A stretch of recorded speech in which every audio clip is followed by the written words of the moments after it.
Hey guys, Sandy here. Welcome back to the channel, and welcome back to my cruise kit, which has morphed and grown and changed, and it's in a whole different thing. I'm back in that old IKEA holder that they no longer sell, that I've cut apart and made better size pockets for. But anyway, I was thinking today, I was like reminiscing about scrapbooking with my sister-in-law because yesterday was her birthday. And there was one time that I went to her house and completely forgot photographs.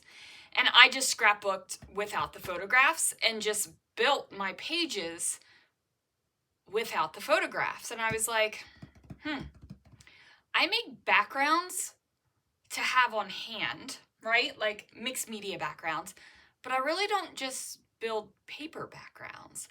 So I thought I would build two paper backgrounds today. One would be with this cruise kit, right? I'm not looking at photos. I'm not doing any of that. It's just going to be a background with this kit. And the other one is going to be a background with my, shall we try a paper pad? I thought that that would be something fun to do as well. So I haven't figured out what I'm going to call this, because I might make this a series and I haven't figured out something creative to call it yet. I just don't know. But I've got the stuff, so let's see what I can do. All right, guys, so I went ahead and pulled out a bunch of papers out of that little kit that I have going on over here. I have this background purple paper. I also have my favorite yellow paper from Paper House. And I've got a couple of scraps. So I'm starting out with two 12 by 12 papers. I am going to cut one down. And I just decided that I was going to distress the heck out of this layout. I felt like I wanted to do a little something extra, and distressing the edges of the papers does that for me. So I'm using my Close to My Heart Edge Distresser tool. I do have a good amount of Close to My Heart products. Some I purchased before I even knew that they were going to go out of business, and some I purchased when I found out they were going out of business, because hello, deep discounts. Am I right? So I'm going to go ahead and put this yellow paper across the purple, and I'm loving how this looks. This is a birthday paper from Pink Paisley. And I just trimmed it down so that I would have another element. And this time, instead of going horizontal across my page, I have decided that I am going to go vertical. And I thought, you know what? This would be so much better if I chopped this up into little squares. So I chop it up into little squares, and then I'm like, and now I just lost my vertical element. So I need to make that happen. So I go ahead and trim this little bit of pink map paper that I chose. And the reason why I chose this pink map paper was because it really matched the florals in that Pebbles birthday paper, right? I'm wanting my colors to match / coordinate. Like, I want everything to feel like it is one big cohesive moment. And I felt like this made that happen. So I'm going to place that down over here, kind of over to the left-hand side a lot, where it's just getting that little peak of the paper. And then I decided to put these flowery bits down here. Now, fun fact, I did not pay attention to where I cut the flowery bits. I don't care if they don't line up from edge to edge. I don't care if it looks like it's one continuous paper that I have just separated. That doesn't matter to me for two reasons. One, I just don't care that much. And two, I'm distressing the edges anyway, so it's not going to match up. Also, I'm pretty sure I'm going to be putting some photos on top of here. So again, not stressing about it.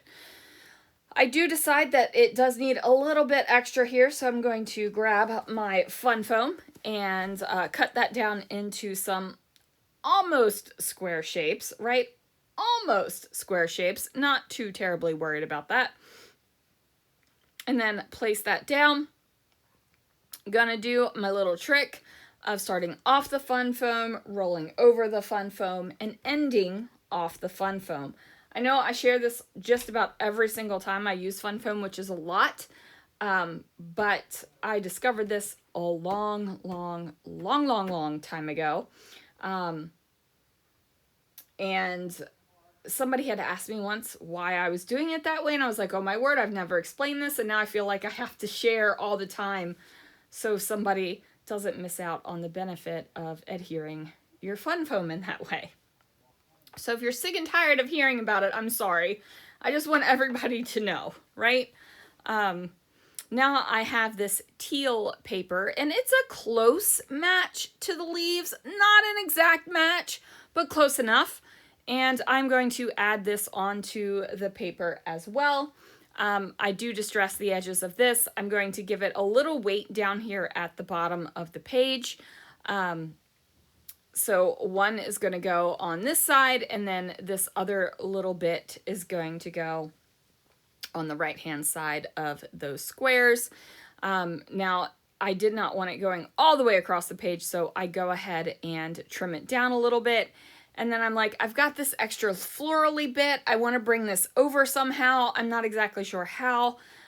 So I put it off to the side, and I'm like, I'll figure that out in a second. Now, I am not going to add in any embellishment or anything like that. This is literally using paper to make some paper backgrounds, right?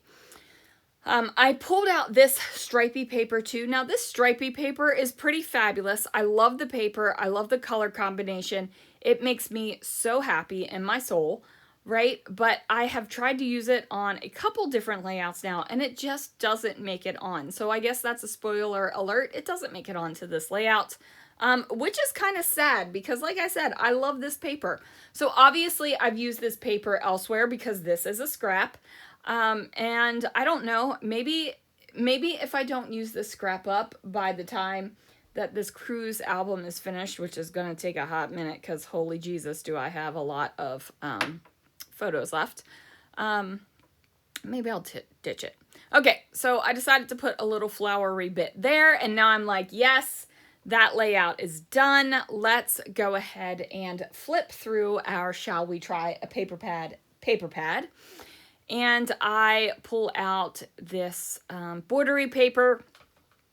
I got this striped floral paper that wasn't my favorite. I think that was under a maybe. And then as I'm looking at this, I get the idea to cut out those flowers. So I pull out both pages of that. And then I am looking for one more paper. I'm looking for a background. I don't really find one, right? Like I don't find it. So I'm going to go into the stash of cardstock. My cardstock is definitely a smaller stash than it used to be. I used to have just about a 12 by 12 paper holder of each color. And that was a lot, you guys. But now this is the green, blue, and purple. And they all fit together beautifully. And I picked out this blue cardstock, and then I went and got some white cardstock as well. Just some 8.5 by 11. And I buy a big old ream off of Amazon for my white cardstock now. I used to buy Joann's white cardstock because they would put it on a decent sale, right? I have not found that I get a decent enough sale at Michael's, which is just up the street, you guys, literally just up the street. Hobby Lobby puts on a decent sale for their cardstock, but quite frankly, Hobby Lobby is, and I used to work there, I used to travel the half an hour it took me to get there every single day to go to work, but now I look at it and I'm like, why would I travel a half an hour when I can buy a big old pack off of Amazon? And most of the time it gets here same day because Amazon is based here and it's like right up the street. So super, super quick turnaround, right? So why would I drive the half an hour if I don't have to? That's laziness coming out, you guys. That is absolute laziness, and I'm okay with that. Now that leaf paper that you see there that I'm using on the bottom of the layout, that I did not pull out of the paper pad. This time, I had pulled it out for my last Shall We Try a Paper Pad layout, and I had stuck it in my cruise kit. And I was like, you know what? I'm just going to use that because why not? Plus, I felt like that is a big enough piece of paper that is not a scrap that goes into the bin. So I decided, you know what, Sandy, you are trying to use up this paper pad. You're trying to get, use out of it. And I don't want to kind of like cheat, and I say cheat in air quotes, because I definitely have gotten use out of that piece of paper that I pulled out of the pad. But why would I pull out the second piece of that paper to cut that section when I already had one over there, right? Like, I feel like that is it's kind of not in the spirit of what I'm trying to do with the paper pad. So anyway, that's why I used that. Now, I was going to cut out another one of those borders. I was going to cut out the green little humper border and place that down. But then I realized that the green humper border had that same sheen on it that the floral border that I cut out did. And the flowers that I'm cutting out have that same sheen on it. And I was like, that might be a little bit too much of the shininess for me, so I am not feeling that. I am going to fussy cut out the florals on their tops and also the side where the blue ends on this paper. I am not going to go like stupid fussy cutting, where I'm cutting out the stems and the leaves and everything underneath of the florals. That does not sound like a good time to me, and I am a person who doesn't mind fussy cutting, but that definitely does not sound like a fun time to me. So I am not going to stress about that. I'm just going to cut off the bits that will work for me. And then I'm going to place that on either side of the layouts. As you can see, one on that side, and then I will fussy cut the second one and put it on the other side of the layout. So I am covering up a good bit of that repeating striped floral paper, which I don't know if you guys could tell from my comments today or my comments in previous of the paper pad series video. This is not my favorite paper. There were a lot of papers in there that I like and I think are really pretty and really usable. I think that this is usable. I think that the colors obviously are pretty because I dig the colors, but not my favorite paper. And I love me a good striped paper, but this one is not resonating with my soul. So I am going to do as much as I can to kind of camouflage its use.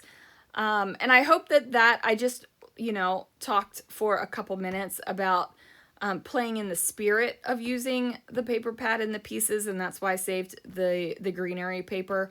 And now I'm explaining to you that I'm covering up a good bit of this paper, but I think that I have left enough of the paper on here that I'm not like,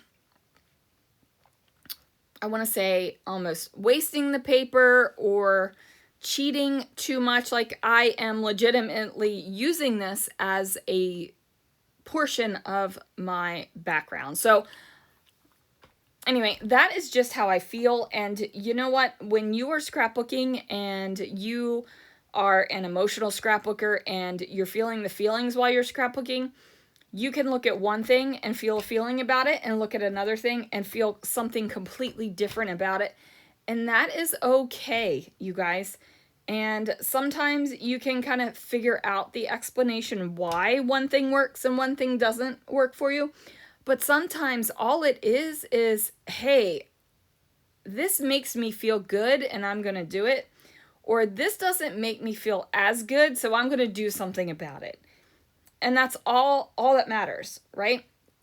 I love hearing the why people choose things the way that they do.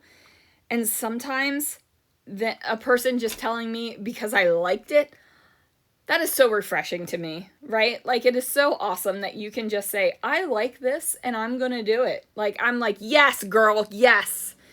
Do what you want, right? Because that's kind of like my whole platform. If scrapbooking had political platforms, mine would be do what you want. Right? I'm like, Sandy Reversky for scrapbooking president 2026. Slogan, do what you want. You know what I mean? So anyway, I want to take this white cardstock that I pulled out, and I'm going to use this as a big old photo mat. And I made it so that I can put 2 4x6 photos on here, so that those 4x6 photos will just have a little bit of the white showing. And my thought process behind that is to give it a pop, right? To give my photos a pop with all of these colors that are so very matchy-matchy and so very coordinated. I just wanted photos to pop off of there. Not knowing what photos I'm going to put in here, I just want them to pop. I also cut out a little bit of this cut apart and place it over the top because it felt like it needed something. And that is going to do it for these paper backgrounds, you guys. Thank you so much for watching, and I will see you guys again real soon for another video.